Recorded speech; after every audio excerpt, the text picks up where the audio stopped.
काम नहीं किया, क्या कहना चाहिए? बिल्कुल। देखिए, कोरोना में लोगों को मैं सोशल मीडिया के ज़रिए बहुत लोगों को मैंने हंसाया है। और जहाँ तक मैं और मेरी डॉटर, वो सभी लोग, इंसानों की तो मदद सभी कर रहे थे। मैं और मेरी डॉटर निकले थे डॉग के लिए। डॉग्स को हम फीड कराते थे, क्योंकि 2 दिन हमने सोचा कि यार अब उनको खाना कौन, क्योंकि कोई ऑडियंस ही, पब्लिक ही नहीं बाहर, तो उनको कौन खाना खिलाता। ये मेरी डॉटर ने मुझे आइडिया दिया कि डैडी हम निकलते हैं, मतलब बाहर पुलिस है, डंडे डंडे पड़ेंगे। बोला नहीं, हम मास्क लगा के जाएंगे और खाना दिखाएंगे तो शायद कुछ नहीं बोलेंगे। तो हम लोग थोड़ा दूर दूर तक जाते थे, दूर दूर जाते थे और वहाँ पर डॉग्स को खाना खिलाया। और मैं लोगों से कहता हूँ कि एनिमल्स के लिए बारे में सोचिए आप लोग। एनिमल्स भी चाहते हैं कि उनका भी कोई अपना हो, लेकिन इस ज़रिए, कोविड के ज़रिए, इंसान तो बहुत तकलीफ में आया था, लेकिन एनिमल्स पे बड़ा प्रभाव पड़ा। मेरे साथ मेरे दोस्त शाहिद कुरैशी जी है, जयपुर से है, एडवोकेट है हाई कोर्ट के।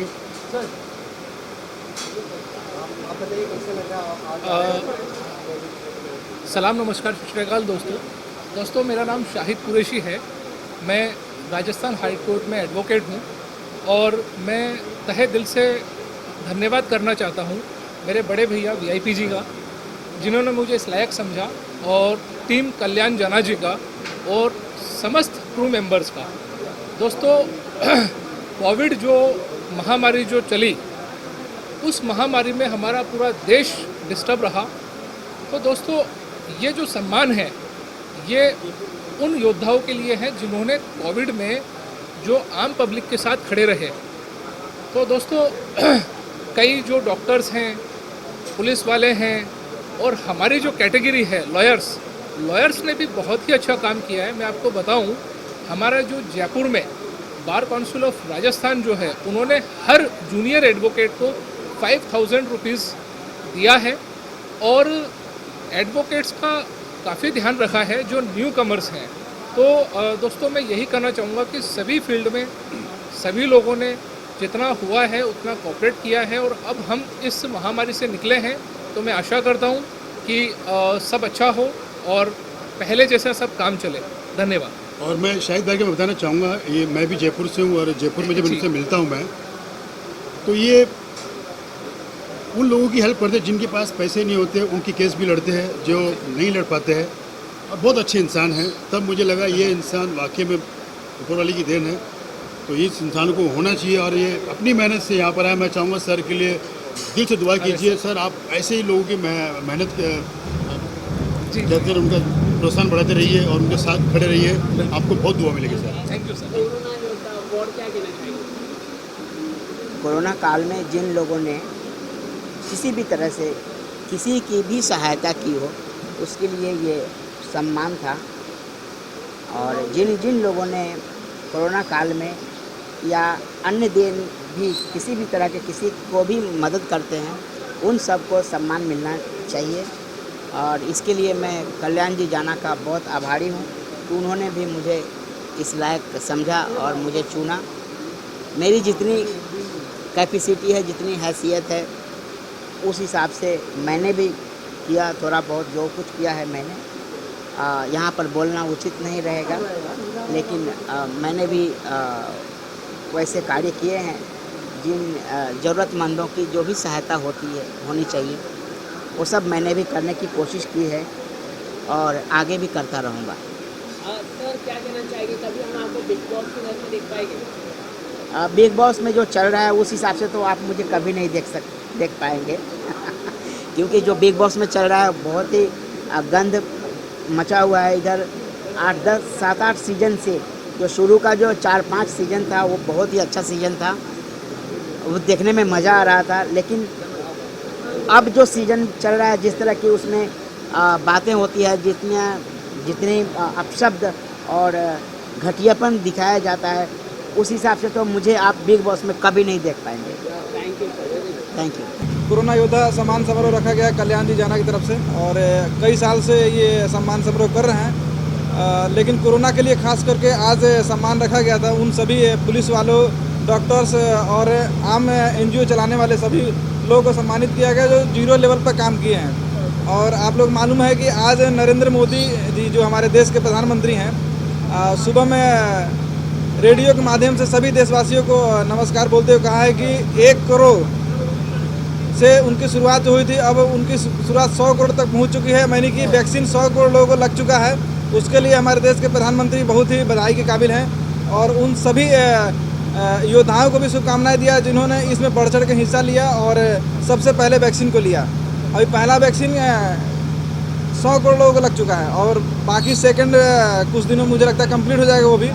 और ये पहला हिंदुस्तान ऐसा देश है जो इतना जल्दी इतना लोगों को कवर करते हुए सबको वैक्सीन लगाया गया है और इसके लिए बहुत बहुत बधाई के पात्र हैं हमारे डॉक्टर्स, हमारे जो नर्स हैं और हमारे जो NGO चालक है जो इस तरह की चीज़ों में बढ़ चढ़ के हिस्सा लेते हैं। और मैं चाहता हूं कि हमारे जितने मीडिया कर्मी हैं इसको जितना ज़्यादा से ज़्यादा हो सके प्रसारित करें। Thank you so much. आपने काफी काम किया, you work so much hard, क्या कहना चाहिए? आपने काफी काम किया। मैं तो जब कोविड था, जो पीक लॉकडाउन में, तो काफ़ी लोगों को मैंने भी हेल्प किया था, लेकिन मैं उसका पब्लिसिटी नहीं कर पाया था। और यहाँ से लेकर बिहार से वापस में फिर महाराष्ट्र आया, पुणे गया, पुणे से वापस उत्तर प्रदेश गया, मध्य प्रदेश गया, सभी जगह जा कर के उन ऐसे मित्रों को मैंने मदद किया है जो एक्चुअली में बहुत प्रॉब्लम में थे, जो अपने घर नहीं जा सकते थे, उनके पास खाने के लिए सामान नहीं था, रुकने के लिए कई लोगों के पास जगह नहीं थे, तो उन लोगों को मैंने गांव में जाके व्यवस्था भी किया था काफ़ी लोगों को उत्तर प्रदेश में। और उन सभी को तहे दिल से धन्यवाद दूंगा जो मेरे पीठ पीछे खड़ा होकर के मेरे चीज़ों को टाइम से उपलब्ध करा रहे थे। Thank you.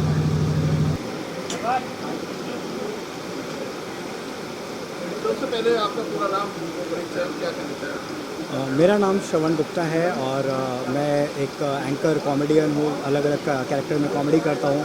अभी यहाँ पे मैंने एक सपना और डॉक्टर गुलाटी का किरदार निभाया, तो मैं धन्यवाद देना चाहता हूँ DPIF की पूरी टीम को कि उन्होंने कोरोना योद्धा अवार्ड जो आज यहाँ पे रखा है और ऐसे जो समाज सेवी जिन्होंने कोरोना के वक्त लोगों की सेवा की है, लोगों की हेल्प की है, लोगों को सपोर्ट किया है, वैसे लोगों को यहाँ पे बुला के सम्मानित कर रहे हैं। तो ये बहुत ही सौभाग्य की बात है कि इस इवेंट का पार्ट मैं बन पाया, यहाँ पे परफॉर्म मैं कर पाया और यहाँ से सम्मानित होकर जा रहा हूँ। और साथ ही साथ आपने सुना कि कोरोना योद्धा अवार्ड में, कोरोना योद्धा में डॉक्टर्स और पुलिस वालों का तो अहम योगदान रहा ही है, उनका तो सम्मान होना चाहिए ही। लेकिन मैं धन्यवाद देना चाहता हूँ आप सभी मीडिया वालों को कि इस सिचुएशन में मीडिया ने भी अपने जान को कहीं ना कहीं जोखिम में डालकर लोगों के बीच में जाकर जो रियलिटी थी, जो रियल रिपोर्ट थी, जो डर किस लेवल का था, उस सिचुएशन में आप मीडिया वाले लोगों के पास जाके बाइट लेना, लोगों को समझाना, लोगों को जागरूक करना, जो काम आपने किया है, तो इस सम्मान के सच्चे हकदार आप सब भी हैं। तो सभी मीडिया को मैं धन्यवाद करना चाहता हूँ। आपने क्या परफॉर्मेंस किया अंदर? मेरे जो परफॉर्मेंस था, मैं सौभाग्यशाली हूँ कि मैं यहाँ पर लोगों को एंटरटेन करने आया। मैंने यहाँ पे कपिल शर्मा शो में जो कृष्णा अभिषेक जी का कैरेक्टर है सपना, 1 करोड़ दो ना, तो सपना कैरेक्टर में मैं आकर जहाँ तक मुझसे जो बन पाया, मैंने यहाँ पे आए हुए हमारे जो गेस्ट थे उनको हंसाने का प्रयास किया और काफ़ी सराहना और तारीफ मिली। ये अवार्ड कितना इम्पोर्टेंट है आपके लिए? अवार्ड्स तो वैसे बहुत सारे मिलते हैं, एज एन कलाकार, as an human, awards life में मिलना एक सौभाग्य की बात होती है। लेकिन ये जो अवार्ड है एक्चुअली कोरोना योद्धा अवार्ड, तो ये जो पैंडेमिक जैसा सिचुएशन है ये आपके जीवन में बार बार नहीं आने वाला है। तो ऐसे अवार्ड यानी ऐसे कुछ जो नेक काम किए हैं, जो देश हित के लिए काम किए हैं, वैसे काम के लिए अगर अवार्ड मिल रहा है तो हमारे लिए बहुत ही सौभाग्य की बात है।